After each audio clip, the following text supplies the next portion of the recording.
Hello everyone, welcome back to our channel. I hope you all are doing well. आज हम discuss करने वाले हैं काफ़ी ज़्यादा इंपॉर्टेंट न्यूज़, जो कि गवर्नमेंट ऑफ इंडिया ने यूनिफाइड पेंशन स्कीम को अपना अप्रूवल दे दिया है। अब से जितने भी सेंट्रल गवर्नमेंट एम्प्लॉय होंगे वो सब यूनिफाइड पेंशन स्कीम के अंडर आएंगे। यूपीएस के कुछ इंपॉर्टेंट पॉइंट्स हम आगे इसी वीडियो में डिस्कस करेंगे। पहले हम जान लेते हैं कि कब यूपीएस को अप्रूव किया गया और इसकी इम्प्लीमेंट डेट क्या होगी। On 24 of August 2024 government of India ने यूनिफाइड पेंशन स्कीम को अपना अप्रूवल दिया। इस स्कीम के अकॉर्डिंग जितने भी गवर्नमेंट एम्प्लॉयज हैं उन्हें एक अश्योर्ड पेंशन मिलेगी पोस्ट रिटायरमेंट। ये स्कीम इफेक्टिव होगी 1 अप्रैल 2025 से। 2023 में एक कमेटी का गठन हुआ जिसके चेयरमैन थे टीवी सोमनाथन। उन्होंने 100 से ज्यादा अलग अलग ऑर्गेनाइजेशन और स्टेट के साथ मीटिंग करने के बाद इस स्कीम को रेकमेंड किया। यूपीएस से approximately 23 lakh central government employees को फायदा होगा। ये सर्व करेगी as an alternative of national pension scheme.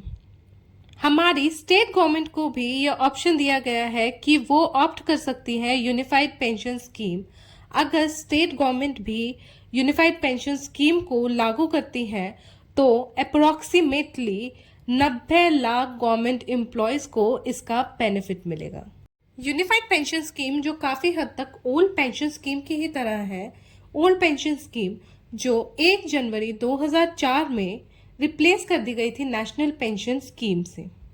National pension scheme introduce की गई थी वाजपेयी गवर्नमेंट के द्वारा।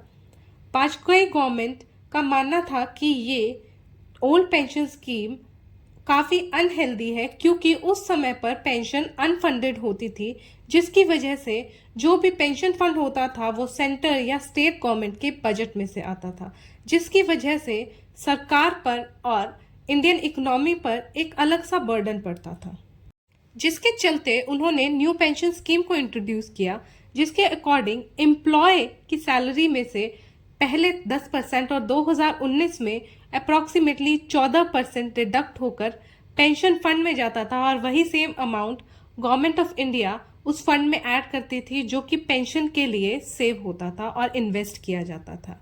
बट जो भी एम्प्लॉयज थे वो इसके टोटली अगेंस्ट थे और काफी टाइम से ऑपोजिशन और एम्प्लॉयज इस स्कीम को बैकलैश कर रहे थे क्योंकि ओल्ड पेंशन स्कीम में उन्हें कोई भी इनपुट अपनी सैलरी में से पेंशन के लिए नहीं देना पड़ता था। चलिए अब हम डिस्कस करते हैं यूपीएस के कुछ इंपॉर्टेंट पॉइंट्स।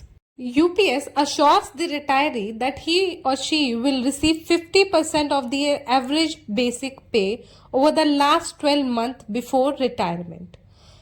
इसके लिए उनको 25 साल सर्विस देनी जरूरी है। जिसने 25 से कम दी है उसकी पेंशन उसके अकॉर्डिंग डिसाइड होगी, but minimum 10 years are required.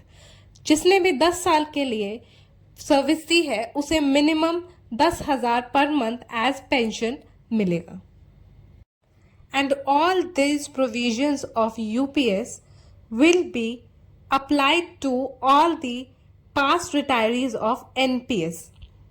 जितने भी 2004 के बाद NPS सिस्टम के अकॉर्डिंग रिटायर हुए हैं उन्हें भी इस UPS सिस्टम का बेनिफिट मिलेगा और एरियर भी मिलेगा जो भी उनका बकाया अमाउंट होगा। ये UPS सिस्टम हमें अश्योर करता है एक फैमिली पेंशन के बारे में। अगर रिटायरी की किसी भी कारण मौत हो जाती है तो उसके परिवार को 60% पेंशन मिलेगी। UPS will also provide inflation protection. जैसे कि एक गवर्नमेंट एम्प्लॉय को सैलरी में डियरेंस अलाउंस मिलता है इन्फ्लेशन के अगेंस्ट, ऐसे ही एक पेंशनर को इन्फ्लेशन के अगेंस्ट डियरेंस रिलीफ फंड मिलेगा, जिससे कि उसकी पेंशन विद इन्फ्लेशन इंक्रीज होती रहेगी to cop up with the inflation. अब जो गवर्नमेंट कंट्रीब्यूशन होगा, गवर्नमेंट भी अपना कंट्रीब्यूशन को इंक्रीज कर रही है फ्रॉम 14% टू 18.5%, जिसमें कि एम्प्लॉय का कंट्रीब्यूशन इंक्रीज नहीं हो रहा है। आई होप आपको ये टॉपिक अच्छे से समझ आया होगा। Thank you for watching.